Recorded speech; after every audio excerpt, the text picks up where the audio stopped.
2010년 7월 23일 아침 7시 4분 후난성 린샹역.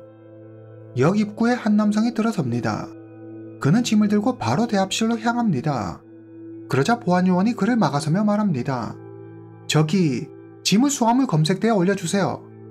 중국은 우리나라와 달리 기차역에서도 역 안에 들어가려면 공항에서처럼 보안 검색대를 꼭 거쳐야만 합니다.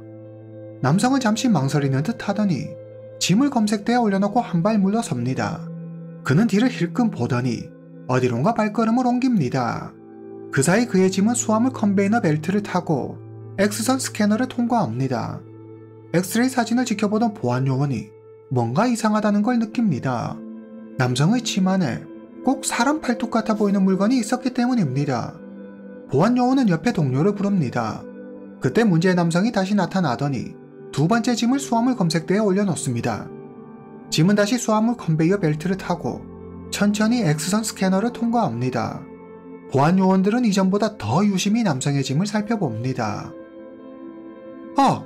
이게 뭐야? 사람의 갈비뼈 같은 게 보였습니다. 짐이 수화물 검색대를 통과하는 사이 남성은 먼저 대합실 쪽으로 들어가 자신의 짐이 검색대를 빠져나오길 기다리고 있었습니다. 보안요원이 남성에게 다가가 묻습니다. 저기 짐 안에 뭐가 들어있죠? 그냥 고기하고 뼈 같은 게 들어있어요. 보안요원은 의심스러운 눈초리로 남성을 쳐다보며 짐 안에 뭐가 들어있는지 확인해 봐야겠다고 말합니다. 남성은 흔쾌히 허락합니다. 그는 검색대를 통과해 나온 자신의 짐 2개를 의자 옆으로 옮깁니다. 그러고는 기차표를 사러 잠깐 매표소 좀 다녀오겠다고 말합니다.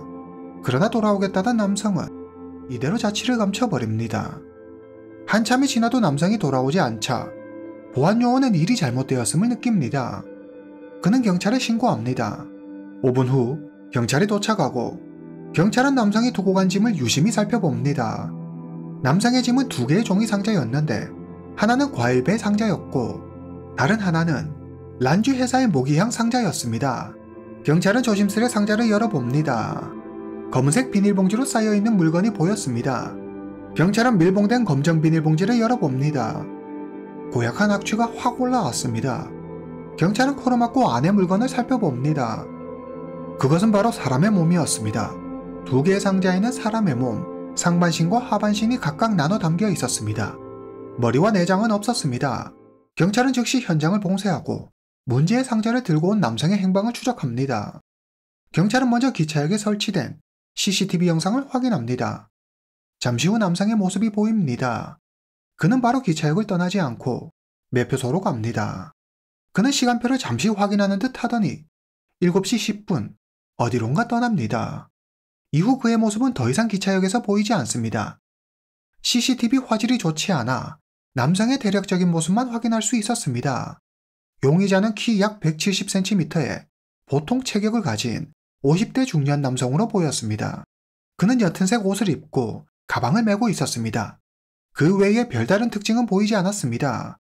린샹시는 후난성, 후베이성 장시성 이렇게 3개의 성 경계 지점에 위치해 있습니다. 용의자는 어디로든 도망갈 수 있었기 때문에 경찰은 용의자의 도주 방향을 예측하기 어려웠습니다. 경찰은 용의자의 행동을 이해할 수 없었습니다. 일반적인 경우 대부분의 범죄자들은 피해자를 유기할 때 은밀하고 인적이 드문 곳을 찾습니다. 그런데 남성은 피해자가 들어있는 상자를 당당히 들고 사람이 많은 기차역에 떡하니 나타났습니다. 수화물 검색대를 통과하면 자신의 범행이 드러나는 건 불보듯 뻔한 일입니다. 그러나 그의 모습 어디에도 당황하거나 허둥대는 모습은 보이지 않았습니다. 그는 유유히 기차역을 떠났습니다. 남성은 만천하에 자기 범행을 알려 자랑이라도 하고 싶었던 걸까요? 도대체 그의 의도가 무엇인지 경찰은 혼란스러웠습니다. 경찰은 남성의 행동이 범죄자들에게서는 일반적으로 볼 수 없는 행동 패턴이었기 때문에 용의자의 의도를 파악하는 데 애를 먹었습니다. 해당 사건이 알려지자 린샹시 사람들은 범인의 대담한 행각에 혀를 내둘렀습니다. 그들은 한시라도 빨리 범인이 잡히기를 바랬습니다. 경찰은 용의자를 추적하는 동시에 피해자의 신원 파악에 나섭니다. 하지만 신체가 잘려있는 상태라 성별조차 파악하기 힘들었습니다. 경찰은 국과수에 부검을 의뢰합니다. 부검 결과 피해자는 여성이며 사망한 지 채 12시간이 지나지 않았다는 사실이 밝혀집니다. 전날 밤이나 새벽에 변을 당한 것으로 보였습니다. 치명상은 머리 부위에 발생했을 가능성이 컸습니다. 키는 약 155cm로 나이 35세 이상, 하얀 피부를 가진 여성이었습니다. 피해 여성은 도시 여성으로 보였으며 몸에는 수술한 흔적이 있었고 왼쪽 손가락에는 반지를 낀 자국이 선명하게 있었습니다. 부검인은 범인에 대해 말합니다. 피해자 상태로 볼 때 범인은 전혀 당황하거나 두려워하지 않았다는 걸 추정할 수 있어요. 시신 절단면이 매우 깨끗하고 크기가 일정한 상태로 작업되어 있으며 굉장히 꼼꼼하게 처리가 되어 있죠. 종이 상자에도 피 한 방울 묻어있지 않았고요. 이런 점들로 미루어 볼 때 범인은 일반인이 아니라는 걸 알 수 있어요. 범인은 죽은 이를 마주하는 것에 매우 능숙한 사람입니다. 거기다 해부학에 대한 지식도 상당한 것 같아요. 이건 전문업자의 소행이에요.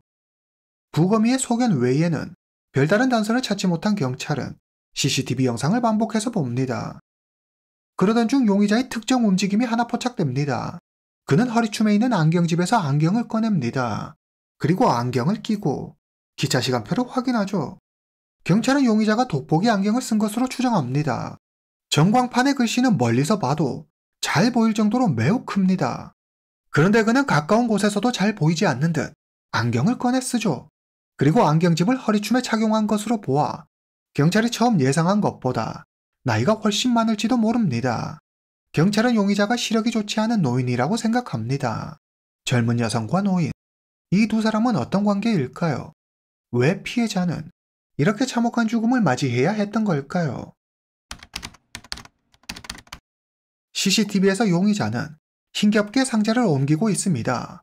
상자가 그에게 무겁다는 것을 뜻하죠. 상자의 무게는 각각 15kg에서 20kg 정도로 노인 혼자 상자 2개를 기차역까지 옮기는 건 무리였을 겁니다.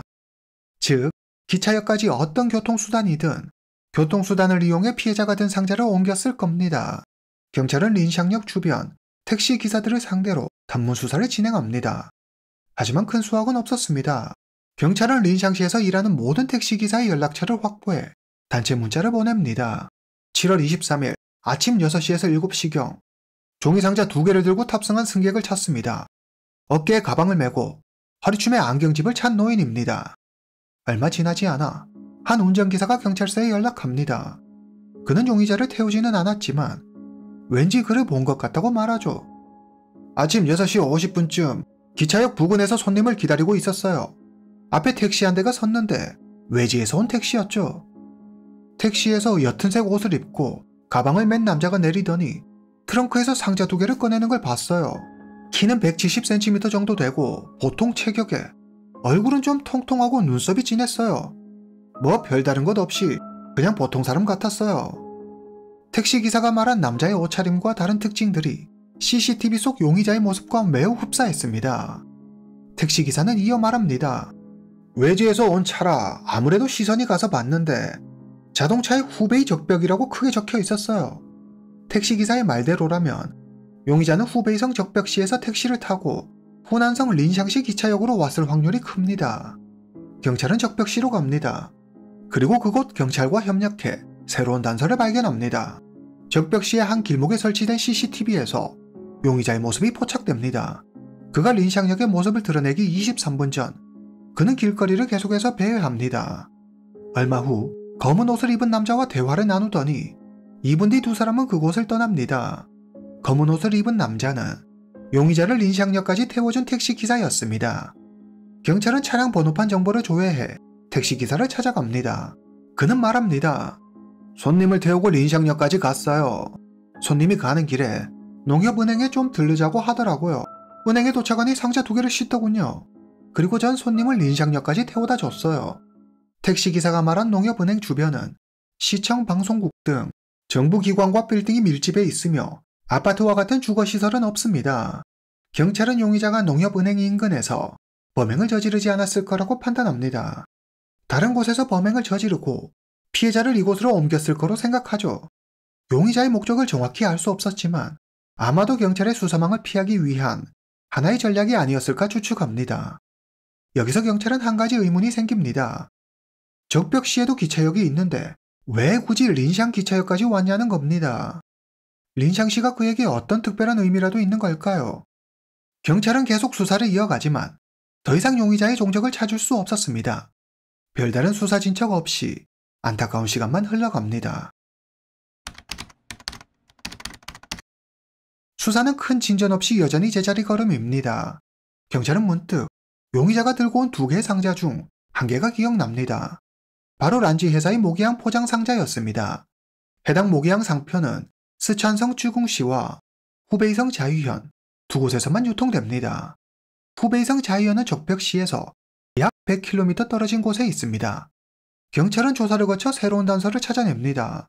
사건 당일 자유현에서 적벽시로 돌아오는 택시가 있었는데 택시기사는 상자 2개를 갖고 탄 남성을 태웠다고 진술합니다. 택시기사는 그 승객이 자기가 자유현 사람이라고 말했다고 했습니다. 피해자가 담긴 란쥐 회사의 상자, 택시기사의 증언, 2가지 단서 모두 장강에 위치한 작은 도시 자유현을 가리키고 있었습니다. 자유현은 상조, 장래업이 발달한 도시입니다. 예기치 못한 사고 등으로 많은 사람들이 장강에서 목숨을 잃었습니다. 그 사람들이 장강 하류에 위치한 자위현으로 많이 떠내려왔죠. 죽은 사람들을 강에서 건져내고 장례를 치르다 보니 자연스레 장례업이 발달하였습니다. 장의사는 자위현에서 중요하면서도 잘 나가는 직업 중 하나입니다. 장의사는 장례에 필요한 여러 일을 도와주는 전문가입니다. 이전 부검이가 쓴 소견서를 보면 부검이는 용의자가 해부학에 대한 이해가 높고 죽은 이를 마주하는 것에 능숙한 사람이라고 했습니다. 경찰은 생각합니다. 용의자가 장의사일 수도 있겠군. 경찰은 곧장 자유현으로 출동합니다.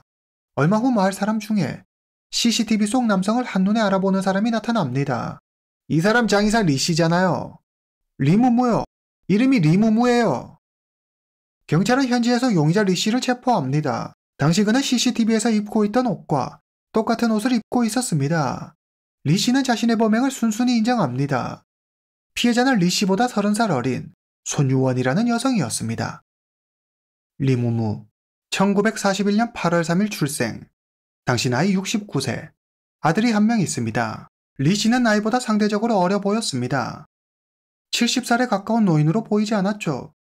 이제부터 리무무가 왜 이런 무서운 범죄를 저지른 것인지 리무무의 진술에 따라 사건을 살펴보겠습니다. 리씨는 우체국 공무원으로 1997년에 퇴직합니다. 사건 발생 1년 전, 아내가 세상을 떠나고 그는 홀로 외롭게 생활하고 있었습니다. 이웃들은 대부분 같은 직장에서 몇십 년을 함께 일한 동료입니다. 그에 대한 평판은 그리 나쁘지 않았습니다. 리씨는 밝고 활달한 성격으로 이웃들과도 두루두루 원만하게 잘 지냈습니다. 리씨는 퇴직 후에도 돈을 벌고 싶었기에 장의사가 되기로 결심합니다. 가족의 반대에 부딪히지만 리씨는 뜻을 굽히지 않습니다. 그는 우한으로가 열심히 준비해 장의사 자격증을 땁니다. 그 후 리씨는 자유현에서 꽤 유명한 장의사가 됩니다. 돈벌이도 꽤 괜찮았죠. 리씨는 연금 외에도 매달 약 5,000위안씩을 더 법니다. 리씨에게 제2의 전성기가 찾아온 셈이죠. 그러나 그의 생활은 윤택해졌을지 모르지만 외로움과 쓸쓸함은 그도 어쩔 수 없었습니다. 어느 날 밤 12시, 일을 마친 리씨가 자전거를 타고 집으로 돌아가고 있었습니다. 어느 골목길에 접어들자 마사지샵이 보입니다. 가게 안에 한 무리 여성들이 리씨를 발견하더니 한달음에 달려나와 리씨를 유혹합니다. 해당 마사지샵은 일반적인 마사지샵이 아니었습니다. 젊은 여성들의 유혹에 리씨는 부끄러워 고개를 들지 못합니다. 하지만 그것도 잠시, 그는 못 이기는 척 여성들을 따라 가게 안으로 들어갑니다.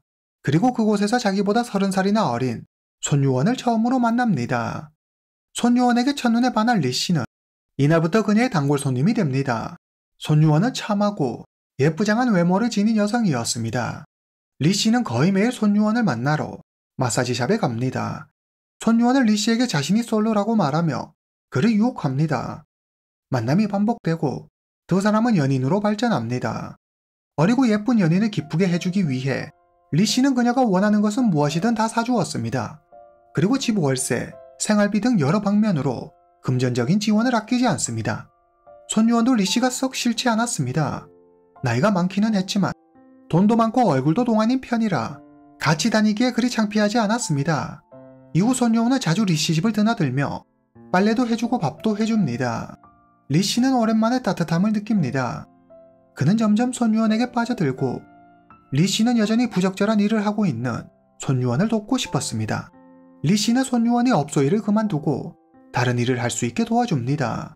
他跟我已经做了保证的，将来我你将来跟我在一起，我给你买车吧，将来可以发工资，我的钱就是他的。 리 씨는 아내가 떠난 후 손유원이 자기에게 세상에서 가장 소중한 사람이 되었다고 했습니다. 그는 어린 연인에게 아낌없이 모든 것을 다 줬습니다. 평생 쓰고 싶은 것, 먹고 싶은 것 참아가며 힘들게 모은 돈도 아까워하지 않고 그녀를 위해 썼죠. 2019년 9월 리 씨가 손유원에게 청혼합니다. 손유원은 긍정도 부정도 하지 않고 그저 웃기만 합니다. 리 씨는 당연히 손유원도 승낙했다고 생각합니다. 하지만 얼마 후 손유원이 리 씨에게 이별을 통보합니다. 나이차가 너무 많이 나 어울리지 않는다는 게 이유였습니다. 우리가 결혼하면 남들이 얼마나 비웃겠어요. 난 당신한테 손녀뻘이나 마찬가지예요. 이제 그만 헤어져요. 리 씨는 믿을 수 없었습니다. 한없이 천사 같던 그녀 입에서 나오는 말이라고 믿기지 않았습니다. 그는 틀림없이 다른 이유가 있을 거라고 생각해 꼬치꼬치 캐묻습니다. 손유원은 비아냥거리며 말합니다. 당신이 주는 돈 몇 푼으로 나더러 어떻게 살라는 거예요. 나 계속 업소에 나갈 거예요. 이번에 강조에 좋은 자리가 나서 강조로 갈 생각이에요. 그러나 리 씨는 포기하지 않고 계속 손유원을 붙잡습니다. 더 이상 참을 수 없다는 듯 손유원은 지금까지 숨겨왔던 진실을 말합니다. 사실 나 유부녀예요. 남편도 있고 자식도 있어요. 내가 진짜 당신이랑 결혼이라도 할 거라고 생각한 거예요? 리 씨는 머리를 한 대 세게 맞은 듯 했습니다. 그동안 사랑을 속삭이며 한 손유원의 모든 말과 행동이 거짓이었던 겁니다. 그녀는 그저 돈만 보고 자기를 만난 것이었습니다. 리 씨는 지금까지 손유원에게 약 8만 위안을 썼습니다. 남들에게 구두쇠라 손가락질 받으며 알뜰살뜰 모아온 돈이었습니다. 지금까지 모든 것이 다 거짓이었다는 사실에, 그 거짓에 자신이 놀아났다는 사실에 리 씨의 가슴 깊은 곳에 분노가 일었습니다. 처음부터 작정하고 나를 속이다니! 지금까지 당한 이 치욕과 모욕을 도저히 용서할 수 없었습니다. 손유원, 널 없애주겠어! 2010년 7월 22일 저녁, 리 씨가 마지막으로 만나자며 손유원을 집으로 부릅니다. 집에 도착한 손유원은 먼저 씻습니다. 이 틈을 타 리 씨는 망치를 꺼내들고 욕실로 들어가 씻고 있는 손유원을 공격합니다. 잠시 후 손유원이 숨을 거둡니다. 리 씨는 욕실에서 그녀의 신체를 작업해 상자에 담습니다.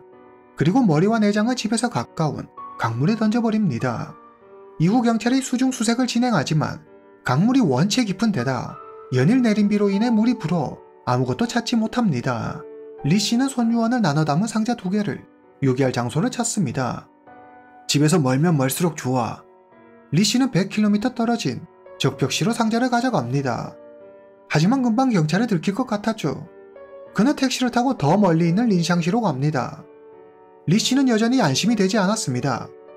결국 그는 기차를 타고 더 먼 도시로 가서 상자를 버리기로 합니다. 그는 상자를 들고 린샹역으로 갑니다. 그러다 수화물 검색대를 지키고 있던 보안요원에게 덜미를 잡히고 말죠. 여기까지가 리 씨의 진술 내용입니다. 조사 과정 중 경찰이 리 씨에게 묻습니다. 기차를 타고 가려고 했다니 보안 검색대를 통과할 수 있을 거라고 생각했나요? 경찰은 대담한 리 씨의 행동이 보도의 심리전은 아니지 내내 고민하며 수사해 왔습니다. 그런데 이어지는 리 씨의 말은 그간 고민하며 조심스럽게 수사를 진행했던 경찰들을 허탈하게 만들었습니다. 보안 검색이 뭐죠? 리 씨는 오랜 기간 고향에만 머물며 지냈던 탓에 기차역에서 보안 검색을 하는지 몰랐던 겁니다. 심지어 CCTV가 자기를 찍고 있다는 사실조차 몰랐습니다. 아무것도 몰랐던 무지한 범인을 상대로 경찰은 그간 고심하며 수사해 왔던 겁니다. 你知道那个机器是做什么用的吗？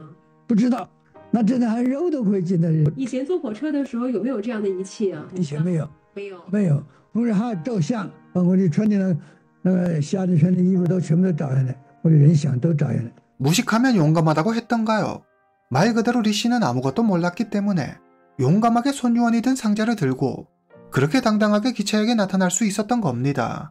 고도의 심리전을 펼치는 엄청난 전문가가 벌인 흉악범죄라고 생각해 중국 전역의 경찰청을 긴장시켰던 해당 사건은 56시간에 걸친 경찰 추적 끝에 이렇게 마무리됩니다. 2011년 4월 11일 중국 법원은 리무무에게 사형을 선고합니다. 리 씨는 판결에 불복해 곧장 항소합니다. 2012년 6월 11일 2심 법원은 2년 후 형을 집행하는 사형 집행유예를 선고합니다. 시간은 흘러 고등인민법원은 리 씨의 나이가 많은 데다 바른 수감 생활을 했다는 이유를 들어 리 모무를 무기징역으로 감형합니다. 그리고 후에 다시 유기징역 18년형으로 감형합니다. 현재 그의 형기는 2034년 4월까지입니다.